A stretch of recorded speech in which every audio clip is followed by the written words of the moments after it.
New for you this morning on Daybreak, the Minnesota DNR's newly released drought monitor shows a majority of southern Minnesota is abnormally dry moving into the spring season. KIMT News 3's Alex Dieter is joining us live now to explain how these drought conditions could impact seasonal wildfires. Alex, good morning. Brooke, Annalise, good morning. Southern Minnesota is in its usual prime time for spring wildfires, which runs through about mid-March through May. And these wildfires, and the Minnesota DNR said that the Minnesota sees about a majority of these wildfires, like 80 to 90% during this time.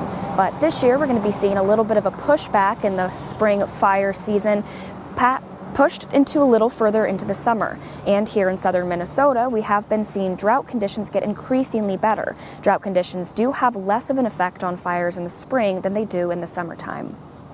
As far as vegetation on the landscape is all dead in the spring, it dries out really quickly and fires can get started really easily. The overall amount of effort it takes to put out a fire in the spring is generally less than if a fire occurs in the summer or fall, because what's really happening is the fuels, the vegetation is dried off on the surface. So a fire will kind of quickly burn across the surface, and then once it's contained, it's basically out.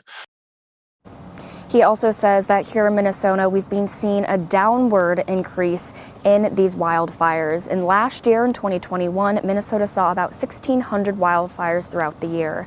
Live in Rochester, Alex Dieter, KIMT News 3. Thank you, Alex. When it comes to preventing fires, the Minnesota DNR recommends cleaning the areas around a campfire and make sure that when you're done with any fire, stir some water into the leftover ash.